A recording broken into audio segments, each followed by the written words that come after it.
Welcome to the next episode of Yu-Gi-Oh! Explained, where I teach you guys how to play Yu-Gi-Oh! In a kind of more broken down and standardized way. This will be the second episode in the series, and this one will go over spell cards and the different types. There are 6 different spell cards in the game of Yu-Gi-Oh! Each one different abilities, activation requirements, such as those. Keep watching if you're interested. Quick note, if you're a veteran Yu-Gi-Oh player, you probably won't learn very much from this. I will be talking about spell speeds a little bit, but other than that, if you know what those are, if you know a lot about those already, you probably won't learn very much. This is more based towards the new players in the community, the people who are just trying to learn, get off their feet. So, without further ado, let's get to the next part of the video. We'll start with normal spells. First off, basic rule of spell cards is the spell cards are the only thing between the spells and traps that can be activated on the first turn as soon as you have them. Spells have been the greatest utility in the game of Yu-Gi-Oh! Since their release in the first set.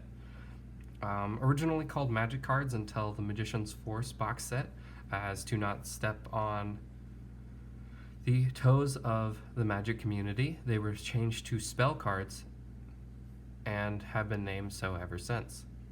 Normal spells can be identified by the fact that they actually have no emblem at the end of the spell card text at the top right corner of the image. This is easily the quickest way to identify if a spell card is a normal spell or one of the 5 other types of spells. Normal spells are used once and then they're done. There is not very much recurrence of spell cards in the game of Yu-Gi-Oh! As such, this is why you play these cards that you want to see in multiples. In this example, we'll have Ancient Rules. Ancient Rules is a normal spell card that can be activated activated as many times as copies and monsters to summon you have. So Ancient Rules states special summon 1 level 5 or higher normal monster from your hand. A lot of cards like these have great utility because of the fact that they are very quick cards. They get things on the field, and you don't really have to worry too much about not being able to do, about having to wait. The spell cards are one of the main reasons, along with monster effects, that games of Yu-Gi-Oh! Can be so quick, and learning how to utilize spells for the highest advantage is very important. Some of the most powerful spells in the game of Yu-Gi-Oh! Are cards that allow you to draw, so always keep that in mind. So that's all for normal spells, just one and done kind of spells. Run multiples if you want to be able to use it more than once. Moving on, we have Quickplay spell cards, represented here by the classic Quickplay spell card, Mystical Space Typhoon. Mystical Space Typhoon has become kind of a joke among the Yu-Gi-Oh! Community, as does MST negate. You'll hear that joke thrown around a lot, especially if you're new to a tournament and this is one of the cards you're playing. You might hear it around a little bit. It's just a running joke from the community that's lasted a very long time for as bad as it kind of is. But Quickplay spell cards are the only spell cards that can be activated on your opponent's turn once set. So Mystical Space Typhoon, along with anything that shares the Lightning Bolt emblem at the end of the spell card text at the top right corner of the artwork, can be activated on your opponent's turn, kind of catching them off guard, expending their resources, and interrupting their plays. As such, Quickplay spell cards are some of the most powerful cards in the game of Yu-Gi-Oh! And are often used to interrupt plays of all kinds.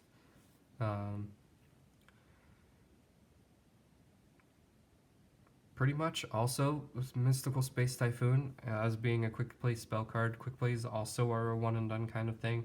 As soon as you activate the card, it will resolve and then it will be sent to grave. So unless you draw into another copy, or you have some kind of effect to recover it from the graveyard to use it again, you will not be able to use that card again. There are a few cards in the game of Yu-Gi-Oh! Again that do recur spell cards from the graveyard, but for the most part you won't be using the same copy in the same duel. Finally, we have Ritual spell cards, the last of the one and done spell cards. Ritual spells can be used to summon ritual monsters, as previously stated in the monster episode of this series. Ritual spells often state which ritual monster can be summoned with the use of the spell card in the card text at the bottom. Ritual spells often are very specific. However, there are a few general summoned examples, such as advanced ritual art. These cards can summon just ritual monsters as long as they meet the requirements in the text. Continuous spell cards, represented here by Will of the Salamangrate. Continuous spell cards are the first of the cards that stick around once they're activated. Represented by the emblem of the infinity symbol at the end of the spell card text in the top right corner of the image. These cards, once activated, will remain in your spell and trap card zone unless another card is used to remove them, or stated in the card text. These cards often have benefits or abilities that can be used if a certain condition is met or activated, usually once per turn. So these cards are continuous assets that you can use to gain advantage on your opponent, and usually have ways to give your monsters boosts or things of that nature. Equip spells are represented by a cross insignia at the top right corner of the image after the spell card text. Like all other spell cards, the insignia designates which kind of spell it is. The equipped monster in this situation will gain 0 attack. These effects usually affect a single monster and are attached to that monster till it dies. So equipped spells actually leave the field when either interacted with by your opponent's card or when the monster it is attached to dies. So equipped spells are somewhat like weapons wielded by monsters. In this example, we have the Broken Bamboo Sword.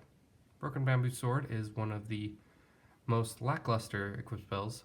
However, it has an amazing draw engine behind it and is kind of a example of why not to take a book by its cover in this game. However, there are a lot of cards that don't really do very much in this game, so it's good to check around your locals, ask around, see if the card's actually going to be any good, see if there's cards that kind of tie to it to make it any better, such as the Broken Bamboo Sword and its Broken Bamboo draw engine. Finally, we have field spells. Field spells are another situation where the spell card sticks around once it's activated. Spell cards are very unique, however, because they used to have a very different ruling than they do today. So anybody who doesn't know, field spells used to be able to be removed by your opponent as long as they activated another field spell. However, this was changed after a long time, and now if a field spell is activated by your opponent, both effects will linger on the field, affecting both people. Field spells are mass effect cards that often affect both sides of the field, such as Secret Village of the Spellcasters in this example. This card will affect both you and your opponent. If you are the only one who controls a spellcaster, your opponent cannot activate spell cards. However, if you control no spellcasters, this also stops you from activating spell cards. And they are allowed to free willy activate spell cards. So this card is a great example, as it is one of the more useful field spells for generic support. This is why I chose it for the example for this one. It shows that it affects your opponent.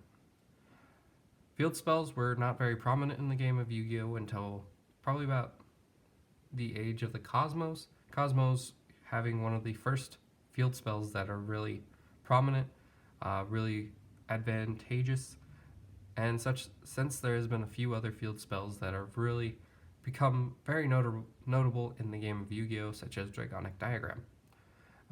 Field spells are some of the most useful tools, as they do not actually take up any of your spell and trap card zones, but in fact have their own field area during the activation. Finally, I think it's important that we go over the Pendulum Monster. While not actually being a spell card while in the deck, this card is very important to know exactly how it functions as a spell. While in either the far left or the far right spell and trap card zone, this card is treated as a spell and uses the top text listed on the card. While it is a monster, it will use the bottom text listed on the card. Pendulum Monsters have a very special ability, as since due to the mechanic, the fact that they can summon when using two Pendulum Monsters together, a very unique system of summoning, which can summon all the monsters between the levels listed on the card. As such, anything between the levels of 7 and however far down the other Pendulum Monster would go can be summoned. Usually, the lowest it can go right now is there is a scale of 0, meaning anything level 1 through 7 could be Pendulum summoned from your hand or face up from the extra deck. Because of this, when Pendulums were first announced, they were seen as very powerful, and rightfully so. But at least now you know what Pendulum Monsters do while they're spells. I'll try and run over quickly what they do in the monsters section when I go into more detail of the main deck monsters in the future. But that's been all for me, guys. It's been Shane from Team COG. Hope you guys were able to learn some stuff, and hope you guys come to enjoy the game of Yu-Gi-Oh! As much as I do. Be careful, you can end up spending a lot of money on this game, but in my opinion, it's worth it. It's a fun game. You get to hang out with your friends, and if you guys ever get into regionals, I say that's where some of the most fun can be had, but you also have to be very careful. So I might be doing some cautionary videos in the future, and hopefully those can help you guys as well. So this has been Shane from Team COG. Don't forget to comment, like, subscribe if you enjoyed the video. Go ahead and, if you enjoy hearing from us, go ahead and like us on social media. We have Twitter, link, Discord, all that fun stuff. So this has been Shane, Team COG, and duel you later.